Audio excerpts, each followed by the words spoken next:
E entrando no capítulo 14, a maioria das Bíblias não tem o título, mas na minha que tem é bem forte o título. Deixa eu até pegar ela aqui, ó.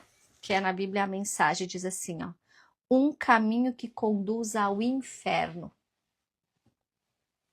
Você não tem certeza se o seu caminho está te levando para o céu, então vai lá e leia Provérbios 14, medite com tempo, e hoje nós vamos ver um pouquinho para ver se o que você está fazendo está te levando para o céu ou está te levando para o inferno. Começa assim já hoje. Começa forte já hoje. Mas nós precisamos parar e analisar a nossa vida. Estamos caminhando para qual eternidade? Com Deus ou sem Deus? Porque só existe dois caminhos. Só existe dois caminhos. Ah, Giovana, como é que tu tem tanta certeza? Porque a verdade é um pouco relativa. Vou falar para você o que eu sempre falei desde a minha adolescência. Se não existe nada do que a Bíblia diz que existe, nós morremos e acabou e acabou. E aí quem seguiu a palavra perdeu o quê? Nada. Bem pelo contrário, levou uma vida mais saudável, mais tranquila, com mais paz, com mais alegria, com certeza, isso é certo. Agora, se tudo que a Bíblia fala é real e existe, você que não a segue vai ter que enfrentar o dia do juízo, ou o céu ou o inferno. Então eu prefiro crer que existe, porque se existe tudo que cremos, tô indo para o céu. E se não existe, acabou aqui. É isso que eu sempre falava na minha adolescência. Foi algo que acho que Deus me deu lá atrás, né? Justamente por causa das verdades relativas. E hoje, muito mais. Ok? Então, vamos lá? Vamos descobrir. Dentro do Provérbios, capítulo 14, o que é que nos faz caminhar para o inferno. E inicia o capítulo falando sobre a mulher sábia e a tola. Lembrando que lá no início, nos primeiros capítulos de Provérbios, a gente estudou um pouquinho sobre esse comparativo que utiliza a mulher, que não é só o sexo feminino, mas traz as situações da nossa vida. Então, a sábia e a tola, uma constrói a sua casa, outra destrói com as próprias mãos.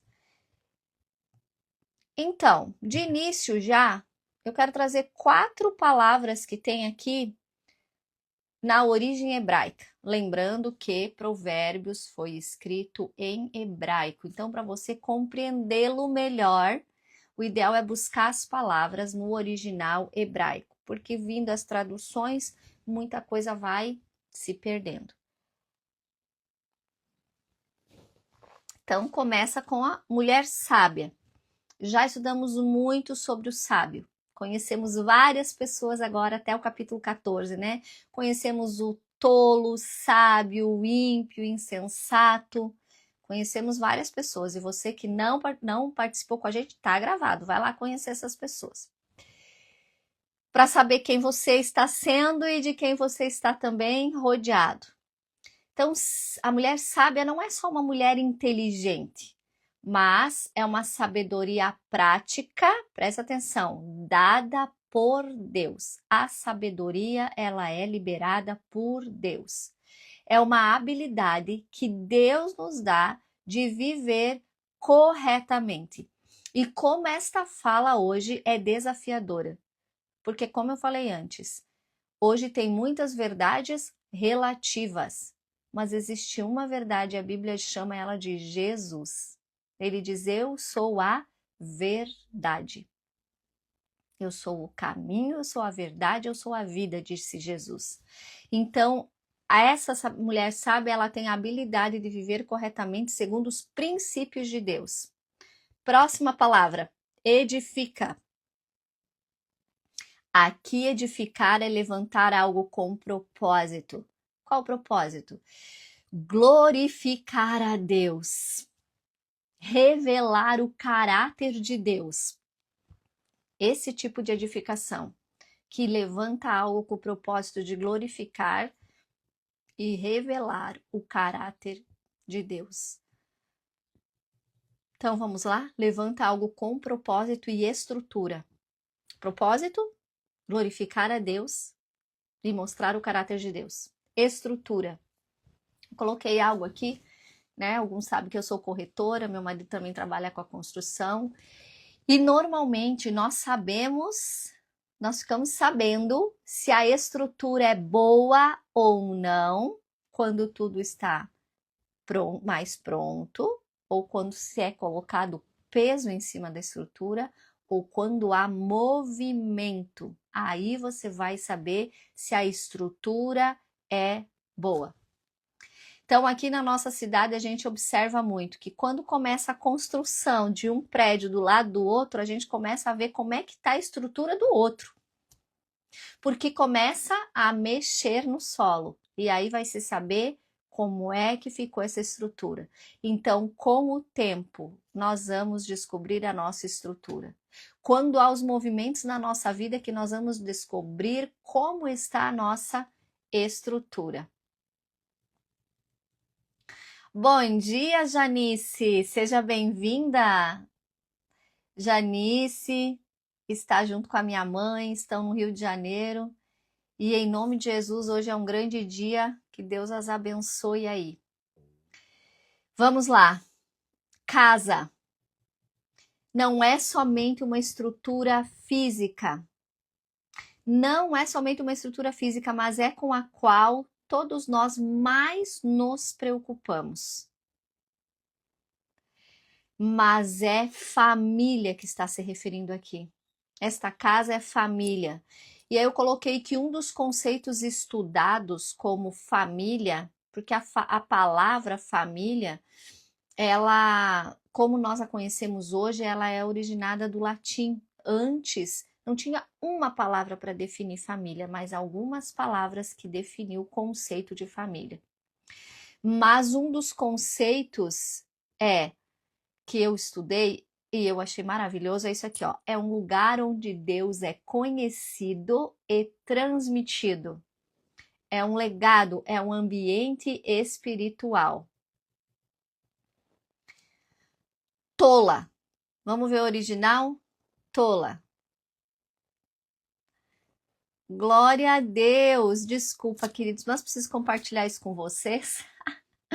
Deu certo então, Janice? Todos conseguiram? Que bom! Minha mãe estava no Rio de Janeiro para conseguir o visto americano para nós irmos para a formatura da Maria Luísa, da nossa filha. Então, glória a Deus! Glória a Deus! Por incrível que pareça, é a terceira vez que ela está tentando.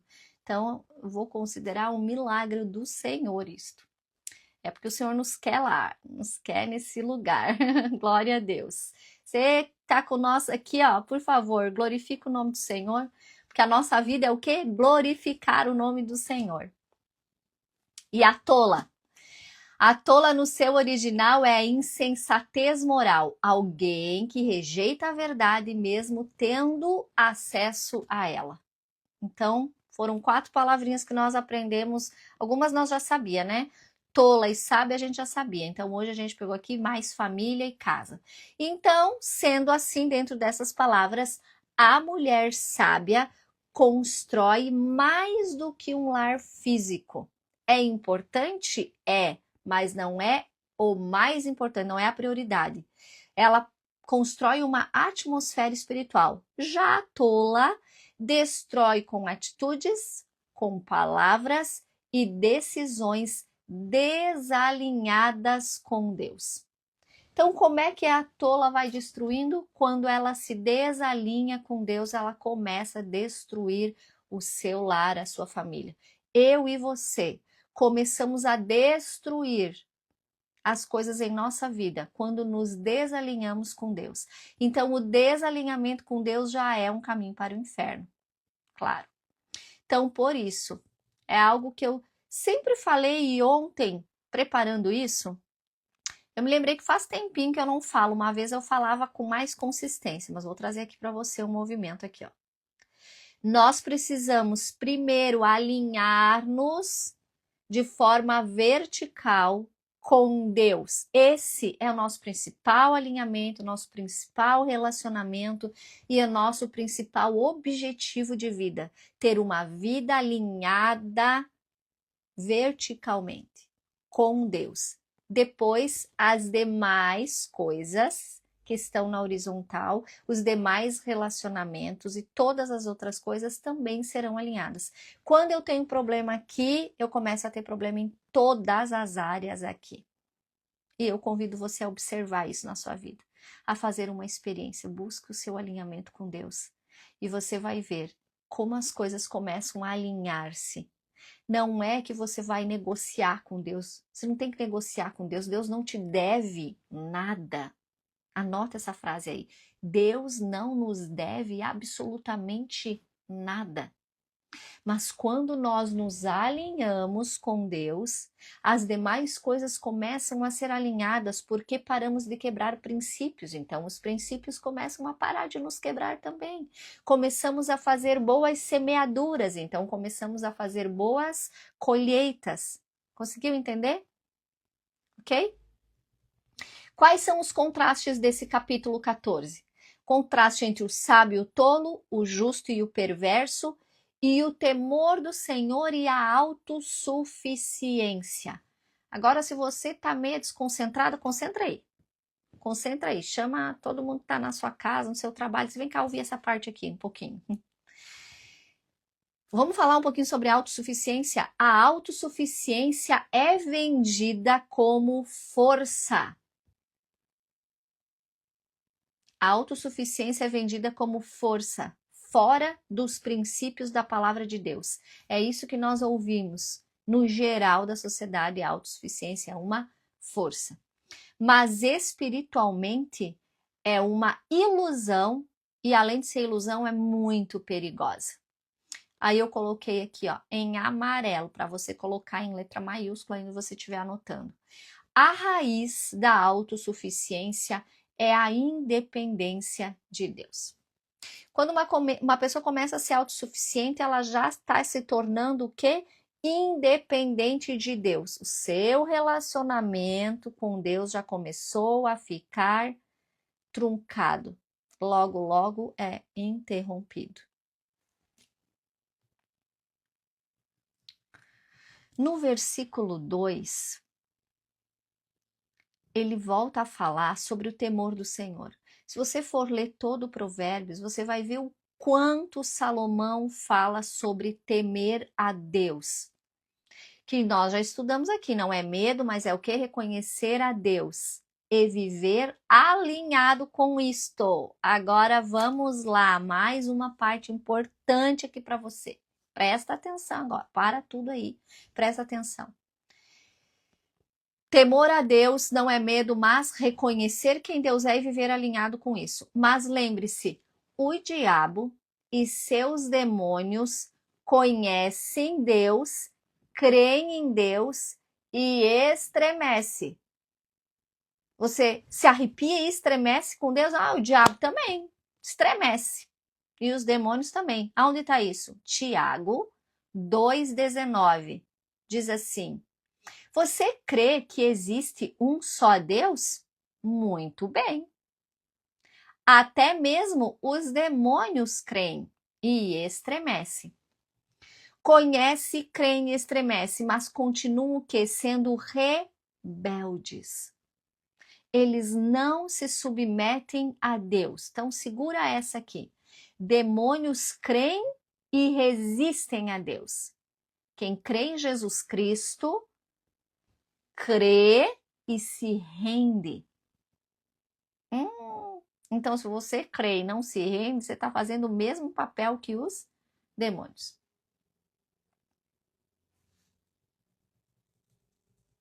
Forte, né? Então, anota aí. Ou fala aí você, ó. Diga assim, ó, eu não fui chamado só para saber que Deus existe, mas para andar com Ele. Presta atenção, você não foi chamado para saber que Deus existe. Porque o diabo também sabe, os demônios também sabem.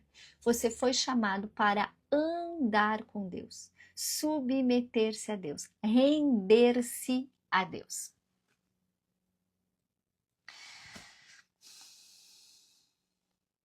Forte, né? Depois, tá, vamos lá. Vamos ficar nessa parte então, né, Espírito Santo? As pessoas colocam muitas culpas das coisas em Deus, mas passam toda uma vida sem se render a Deus. Conhecendo a Deus, crendo em Deus, mas não se rendem a Deus. Fazendo coisas para Deus, mas não se rendem a Deus. Vivendo em lugares que falam de Deus, mas não se rendem a Deus. E aí depois colocam culpa das coisas na sua vida em Deus, mas nunca viveram rendidos a Deus. Então, meu querido, minha querida, não adianta você viver em lugares que falam de Deus. Não adianta você ler a Bíblia todo dia. Não adianta você fazer devocional todo dia. Não adianta você postar fotinho com versículo todo dia. Não adianta nada disso se você não te rende a Deus. Se você não se submete a Deus. Se toda vez que o Espírito Santo fala algo com você, você faz de conta que não é com você. Se você vive quebrando os princípios que Deus fala em sua palavra, não adianta. Vamos lá, nos render a Deus, nos submeter, caminhar com Deus todos os dias. Vamos continuar. Depois fala sobre a conversa do insensato trazer vara para as suas costas.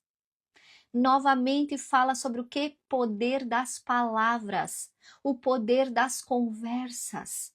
Sobre o que você tem falado? Sobre o que você tem emprestado os teus ouvidos para conversar com alguém? Sobre o que? Cuidado. Cuidado, o diabo não brinca de ser diabo. Sabe quem brinca de ser cristão? Eu e você. Mas o diabo não brinca de ser diabo. Nunca.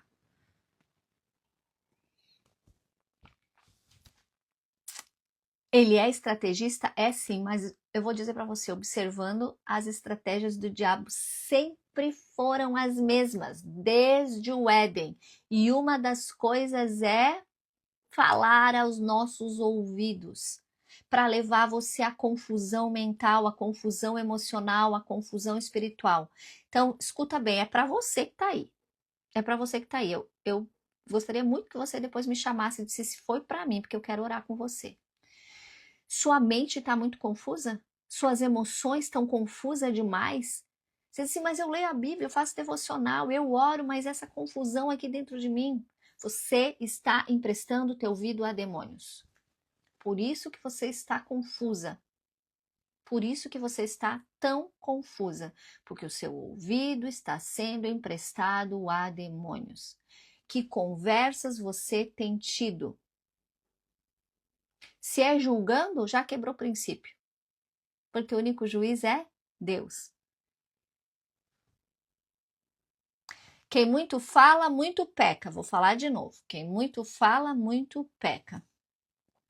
O versículo 4, ele traz algo diferente aqui. Ele fala de bois e parece que ele está meio perdido aqui no meio. Ó. Ele diz assim, ó, onde não há bois, o celeiro fica vazio, mas da força do boi vem a grande colheita. Ah, tá falando de conversa, tá falando de temer ao Senhor, de repente traz um animal no meio aqui. Vamos entender isso? Vamos lá? Entender este boi? O que, que o boi está representando aqui? O boi representa trabalho e processos desconfortáveis. Pessoas imperfeitas.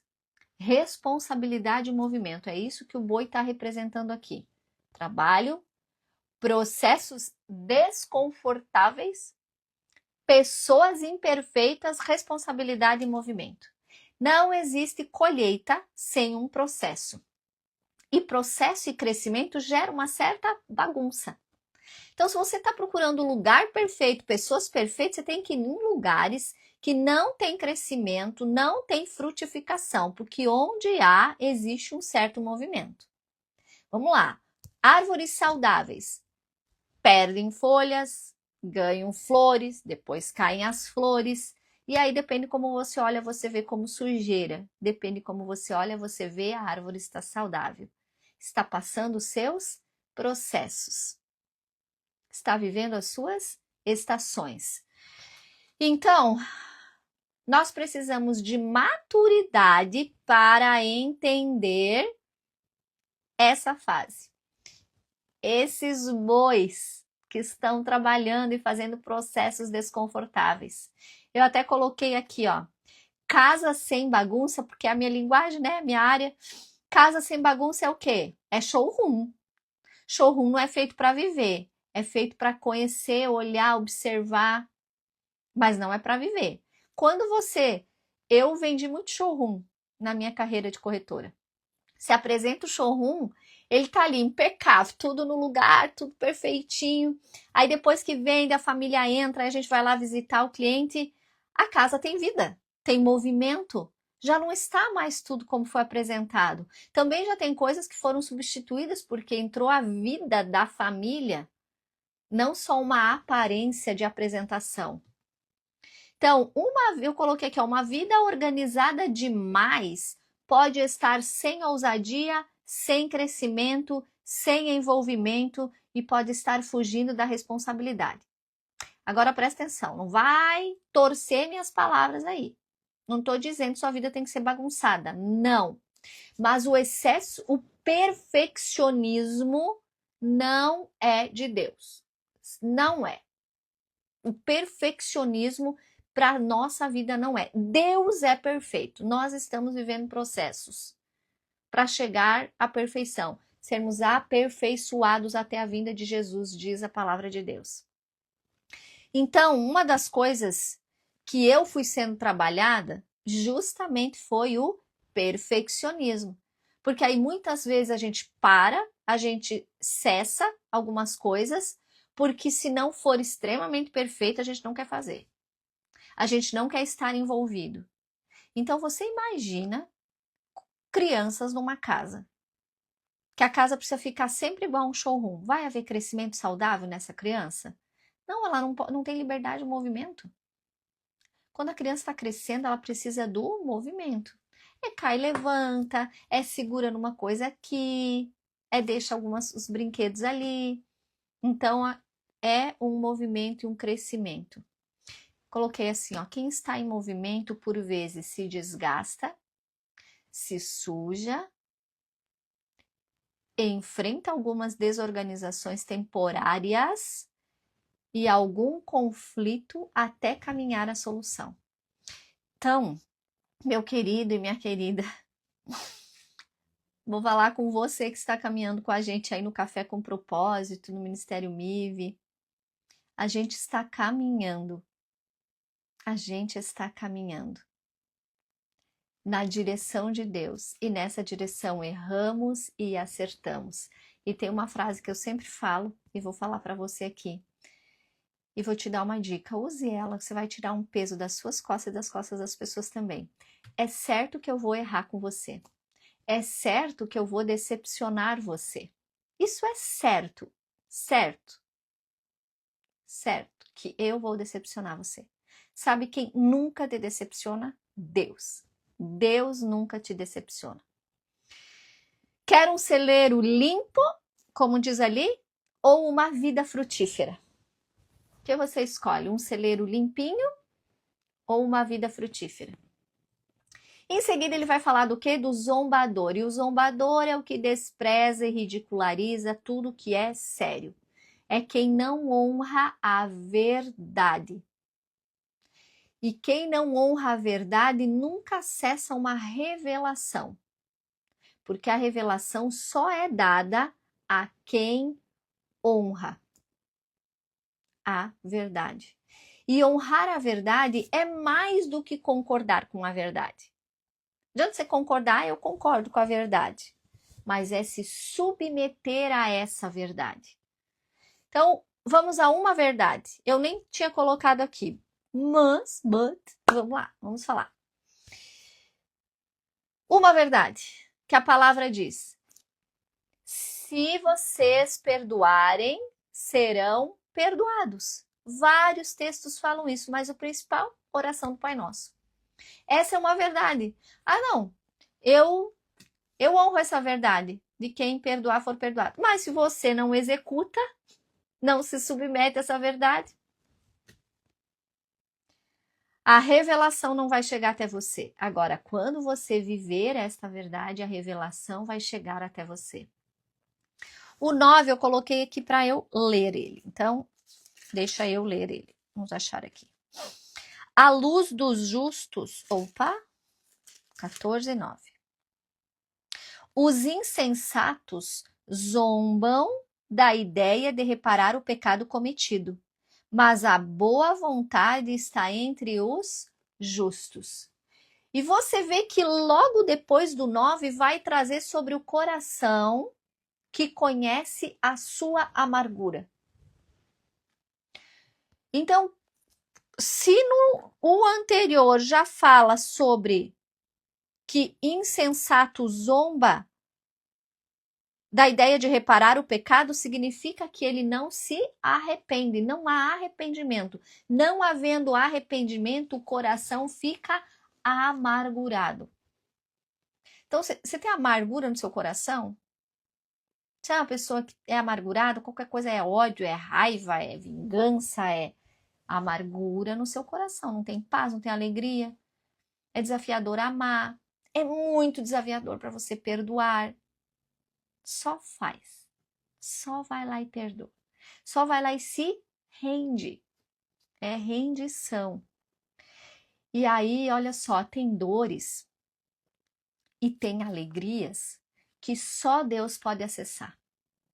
Totalmente. Então, uma das coisas que a gente fala muito é sobre a empatia humana. E muitos se frustram e se decepcionam por conta dessa empatia humana. Então, deixa eu falar algo para você anotar para a sua vida. A empatia humana é limitada. É limitada. Por isso você vai te frustrar e te decepcionar quando você colocar a tua esperança na empatia humana. Ah, mas as pessoas precisam entender. As pessoas precisam compreender. Cada um tem as suas dores e as suas alegrias, e há algumas que só Deus tem total acesso. Porque nós, humanos, somos limitados, tanto para a alegria quanto para a dor. Às vezes você se frustra porque você está muito alegre, quer compartilhar aquilo, vai que nem eu agora, compartilhando que minha mãe conseguiu o visto, graças a Deus. É uma alegria imensa para mim, mas talvez você não está sentindo, porque você não caminhou esse caminho com a gente, você não conhece essa dor nossa. Para você talvez não faz nem sentido isso. Ou talvez você está tendo alguma empatia, porque nos conhece, nos ama, sabe o quanto é importante para Maria Luísa ter a vovó por lá. Mas não é total. Mas Deus conhece. E Deus se alegra. E Deus sabe. Então Deus não é limitado, as pessoas são. E aqui vem a dependência de Deus ser essencial na minha e na sua vida. Quando a nossa dependência de Deus é total, aí nós paramos de nos frustrar e nos decepcionar com as pessoas, porque não esperamos delas aquilo que elas não têm condição de nos dar, por causa das suas limitações humanas. Às vezes nós queremos coisas das pessoas que nem a gente dá. Nem a gente é empático como queremos que as pessoas sejam empáticas com nós, nem nós nos alegramos com as pessoas como queremos que elas se alegrem conosco. Mas aí para nós queremos misericórdia. E para o outro a gente quer justiça. Aí eu coloquei uma pergunta aqui até em amarelo. Vai lá. Tenho tentado que as pessoas preencham ou compreendam algo que só Deus pode acessar na minha vida? Além das 3 perguntinhas que entraram lá, vão entrar no grupo depois, tem mais essa aí para você. O versículo 12 eu também coloquei aqui para eu ler. Vamos lá?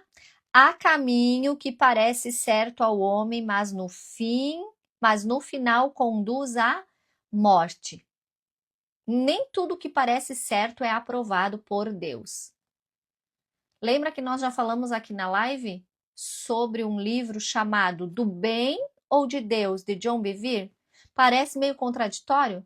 Vai lá, leia ele. E no YouTube tem uma série que ele fez, acho que são 12 palavras, de 40 minutos. Do bem ou de Deus? Porque nem tudo que é certo é aprovado por Deus. Por quê? Justamente porque vivemos uma sociedade de verdades relativas.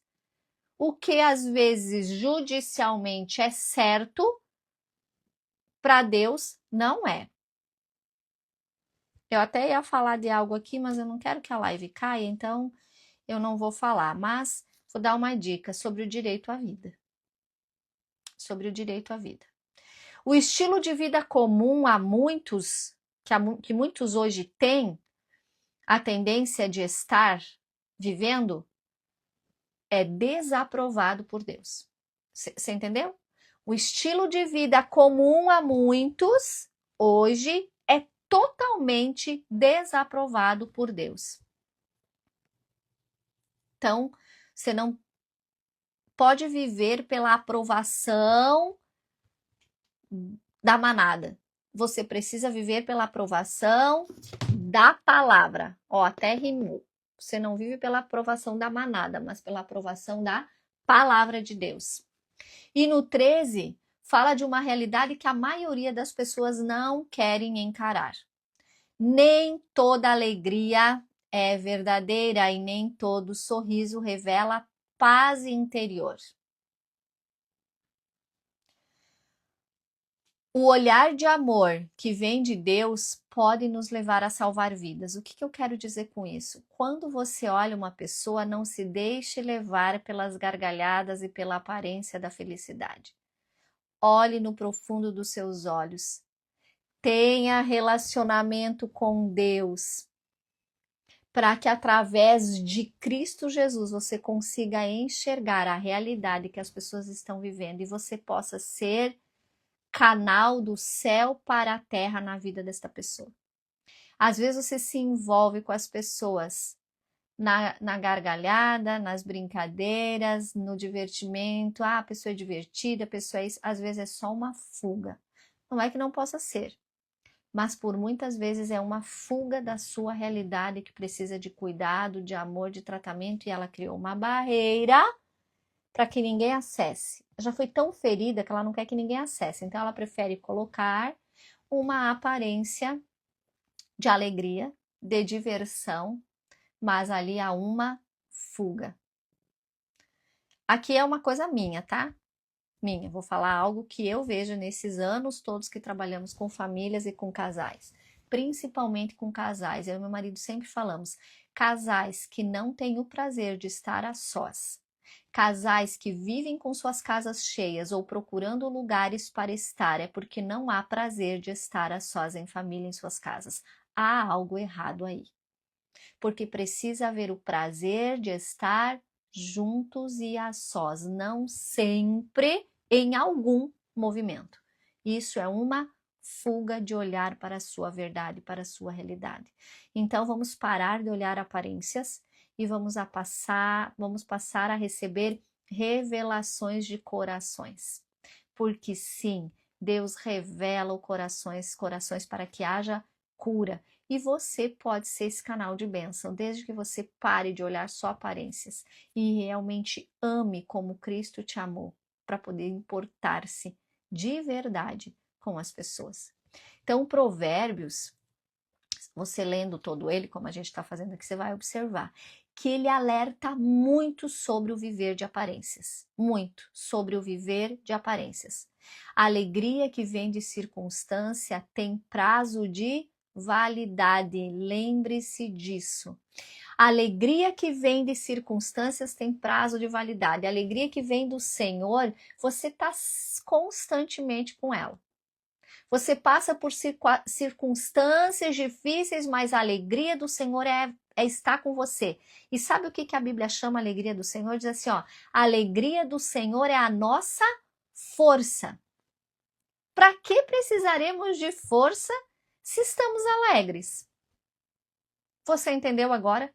Não importa a circunstância, se você tem a alegria do Senhor, você tem força para passar por cada uma delas. A alegria que vem de Jesus Cristo sustenta a sua alma. Sustenta emoções em tempos bons, sustenta emoções em tempos ruins. Essa é a alegria do Senhor. em tempos bons e em tempos ruins. Ontem na imersão Voltando à Essência, as meninas aprenderam, né, sobre o versículo. Quando fala os versículos na Bíblia sobre dia e noite, medite na palavra de Deus dia e noite, medite na palavra nos dias bons, medite na palavra nos dias ruins. Esteja com Deus nos dias bons, esteja com Deus nos dias ruins. Então, a alegria do Senhor sustenta a sua alma em tempos bons e em tempos ruins. Vamos lá, do 14 ao 20, eu vou resumir só em princípios, ok? Não vou ler nenhum versículo e não vou explicar um a um, mas eu vou trazer só os princípios do 14 ao 20. Primeiro, você sempre colhe o que decide viver. Segundo, discernimento protege a sua vida. Discernimento protege a sua vida. Lembrando que discernimento é um dom do Espírito Santo. Prudência é sinal de sabedoria, não é sinal de fraqueza. Para de ouvir tanta falação no seu ouvido. Ah, você é muito isso, você é muito contido, você observa muito as coisas. Prudência. Prudência é sinal de sabedoria. Ser prudente nas decisões, ser prudente nas escolhas é sinal de sabedoria, não é sinal de fraqueza. Controle emocional importa. Controle emocional importa. Porém, escuta bem, seus temperamentos precisam ser controlados pelo Espírito Santo. Porque se você tentar controlar o seu temperamento, você vai te cansar. Entrega eles ao Espírito Santo e deixa que ele controle os seus temperamentos. Quer uma ajuda? Deixa eu ver se eu tenho... Não tá fácil de pegar aqui. Mas tem um livro chamado assim, ó, Temperamentos Controlados pelo Espírito Santo.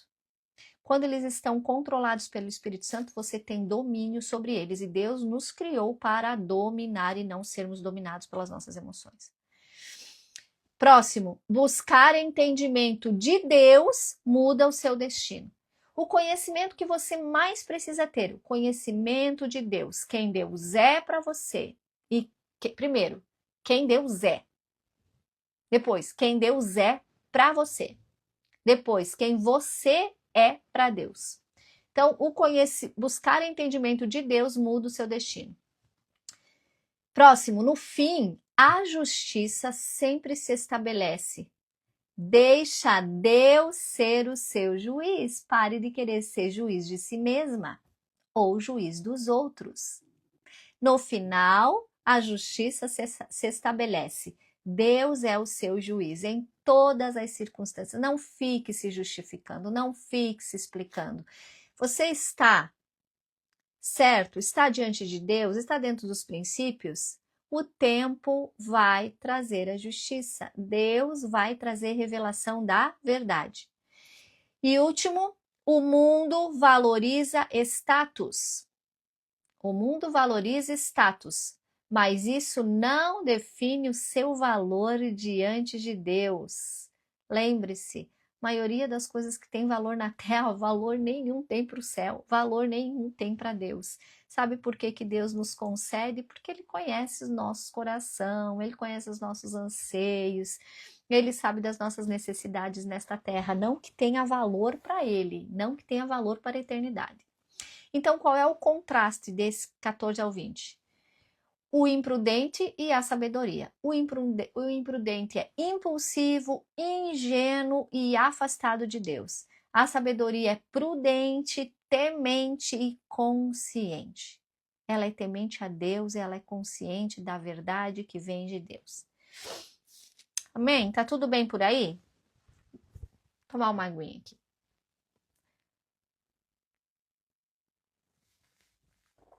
21. Eu vou ler ele aqui. O 21 diz assim: quem despreza o próximo comete pecado, mas como é feliz quem trata com bondade os necessitados. Vamos definir esse necessitado aqui? Não é só necessitado financeiro. Falou de necessidade, você já pensa em suprir a necessidade financeira. Essa é a menor necessidade humana. É a menor necessidade do ser humano, a mais rápida e fácil de suprir. Agora, a necessidade espiritual, emocional e mental são as mais desafiadoras. Primeiro, porque elas não estão na aparência. É preciso tempo, dedicação, amor real para ver a necessidade espiritual, a necessidade emocional e a necessidade mental. A necessidade financeira você olha e vê que tem necessidade. Tem fome, que precisa de roupa, que precisa de ajuda financeira. E as outras três? Quem está disposto e disponível a parar, observar e suprir estas necessidades? Então, presta atenção. As próximas vezes, pare de focar só na necessidade financeira. É importante? Vai lá, supre, mas ore. Se Deus quer você envolvido ali, que Deus lhe dê amor. Amor. Que olhe dentro dos olhos para ver a necessidade espiritual, emocional e mental. Sendo assim, muitos que não têm aparência de necessidade nenhuma financeira, aí você olha só a necessidade financeira, passam desapercebidos. E muitos caminham para o suicídio. Muitos estão caminhando para o inferno, viver uma vida horrível, infeliz. Por quê? Porque aparentemente eles estão supridos, mas espiritualmente, emocionalmente e mentalmente são necessitados. Como diz, né, uma das igrejas lá do Apocalipse, você pensa que é rico, mas é pobre, cego e nu. Isso é um bom versículo para você estudar profundamente, buscar a origem das palavras e tudo que quer falar aí. Aí você vai começar a olhar as pessoas com o olhar de Deus. Essa precisa ser a nossa oração. Deus, me mostra as pessoas como tu as vê. No 26 e 27, novamente vai falar sobre temor. E o temor gera o que diz aqui? Olha que tremendo isso. O temor a Deus, que é honrar a Deus, reconhecer quem Ele é e viver conforme os princípios dele, gera estabilidade emocional e estabilidade espiritual. É um fluxo constante de vida. Lembra? Vida abundante. É isso aqui. É uma estabilidade espiritual, uma estabilidade emocional. Você não vive uma gangorra. Você vive altos e baixos, porque isso também é vida, viver, né? Falei quinta-feira no café. Mas você não vive gangorra. Um dia você tá lá, outro dia você tá no chão. Um dia você tá lá em cima, outro dia você tá no chão. Eu ouço às vezes as pessoas falar, hoje tô no chão. Aí no outro dia tá no auge. Para com isso, em nome de Jesus. Tema o Senhor e tenha estabilidade emocional e espiritual. O 29 trata de maturidade espiritual. Sabe aonde se revela a maturidade espiritual? No controle emocional. Claro! Quem está dominando seus temperamentos? Quem está no controle? Espírito Santo. Então, as suas emoções estão controladas pelo Espírito. Elas não governam mais você, você governa elas. Você dá ordem a elas. E isso vem da onde? De um dos gomos do fruto do Espírito, domínio próprio. O fruto do Espírito é um fruto, é que nem para você entender, como se fosse uma bergamota, com vários gomos. E um dos gomos é domínio próprio. Você tem? Porque se não, busque no Senhor. Deixa eu te falar, quando você começa a buscar um gomo do fruto do Espírito, Deus começa a trazer situações a você para que você desenvolva esse gomo. São situações que vai treinando você. Então, o domínio próprio é um gomo do fruto do Espírito. Assim como tem a longanimidade, a bondade, o amor, a paciência. Aí Deus vai trazendo situações para a gente ir treinando esse gomo do fruto do Espírito. E quando o fruto estiver bem desenvolvido e maduro, aí sim nós começamos a transbordar do caráter de Deus, transbordar da essência de Deus e viver a vida de Deus. No versículo 31, ele fala sobre oprimir o pobre. Vamos ler? Oprimir o pobre é ultrajar o seu Criador, mas tratar com bondade o necessitado é honrar a Deus. Então, falou do pobre e do necessitado. Então, vamos voltar àquilo que falamos antes? O necessitado não é só financeiro. Então, quando você também oprime um necessitado espiritual, emocional ou mental, você está ultrajando quem o criou. Profundo, Provérbios é muito profundo para você ler de qualquer maneira. E se você levar isso para a vida, você vai começar a viver outro tipo de vida, você vai realmente começar a transmitir às pessoas qual é o caráter de Deus e elas aí serão atraídas para conhecer o Deus que você tanto quer apresentar a elas. Talvez você fala tanto de Deus, mas apresenta ele de uma forma tão ruim que as pessoas não querem mesmo. Então, o pobre não é somente financeiramente, mas é aquele que pode estar vulnerável emocionalmente, socialmente, fisicamente e financeiramente. Aí a pessoa está vulnerável emocionalmente e o que você faz? Julga essa pessoa. Ah, tá sempre assim, tá sempre assado, tá sempre não sei o quê. Para! Peça ao Senhor, Senhor, me dá os teus olhos, me dá o teu amor para eu poder estar sendo o canal do céu para a terra essa pessoa. Talvez você está buscando tanto propósito e missão na sua vida, talvez a missão está do seu lado. Talvez a missão é o seu cônjuge, a missão é seus filhos, a missão é seu pai, a missão é sua mãe. Que você fala e ela tá ali, ó. A pessoa tá ali vulnerável emocionalmente. Aí nessa vulnerabilidade emocional, as reações dela são horríveis e aí você julga as reações dela. Você julga as ações dela, mas ela está vulnerável emocionalmente. Tratar com bondade é honrar a Deus. Você vai tratar com bondade não é porque a pessoa merece, porque ela está fazendo algo para receber em troca, não. Você vai tratar com bondade porque você está honrando a Deus. Aí eu coloquei algo muito tremendo aqui. Nós precisamos ter graça ativa. Falamos tanto da graça, mas não temos uma graça ativa que é agir com bondade, favor e misericórdia prática. É quando eu ouvi isso esse fim de semana. Alguém disse assim: sabe o que eu sinto nesse lugar? Eu sinto que vocês olham nos olhos e realmente perguntam se eu estou bem, porque vocês realmente estão dispostas, estão disponíveis a me ajudar se eu disser que não estão bem. Mas a maioria das pessoas olha e diz: ah, oi, você está bem? E já vai se movimentando para outra coisa. Você está bem? Está tudo bem com você? Ai, amados, nós precisamos ter graça ativa. Por isso que eu falo, para de falar de Deus. Haja com o caráter de Deus, com o amor, com a graça, com a misericórdia. Fala de amor, nunca para transbordar desse amor de Deus. Não é o seu amor, é o amor de Deus. Às vezes nós estamos incapazes de amar por nós mesmos, mas nós vamos amar com o amor de Deus.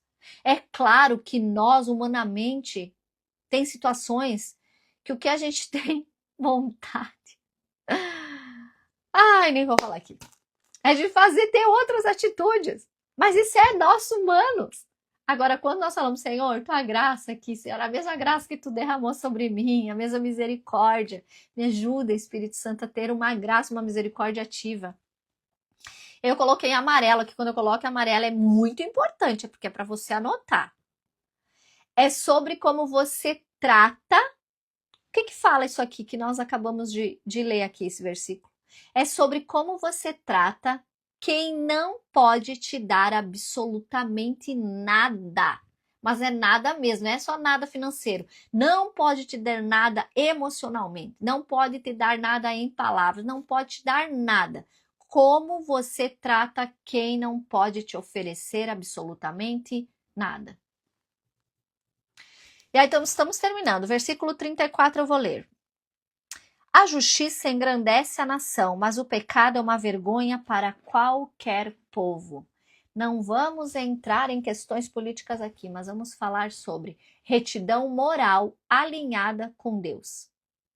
Justiça, prosperidade verdadeira começa no alinhamento espiritual. E para finalizar, você não constrói a vida só com esforço, mas com alinhamento. Não adianta você ficar se esforçando e estar desalinhado com Deus. Nem todo caminho bonito é caminho de Deus. Nunca esqueça disso. Nem todo caminho que é bonitinho, tá falando de Deus, tá fazendo coisas para Deus, é um caminho de Deus. Às vezes é justamente um caminho de engano para envolver você, para que você pense que está caminhando com Deus. Estratégia não é a sua maior proteção. O temor do Senhor é. Não é a sua estratégia, mas o temor do Senhor. O ambiente, casa, trabalho, relacionamento, é reflexo do que você está liberando. E aí, 2 perguntinhas para finalizar. Então, fora as 3 perguntas que vão ser colocadas no grupo, veio 3 perguntas nessa live. E as 2 últimas é: você está edificando ou destruindo algo que Deus confiou a você? E quando eu falo algo que Deus confiou a você, também são, e mais importante de tudo, as pessoas, seu cônjuge, seus filhos, seus pais. Deus confiou a você. E a última pergunta: você está a caminho do céu ou você está a caminho do inferno? Qual é o caminho que você está seguindo?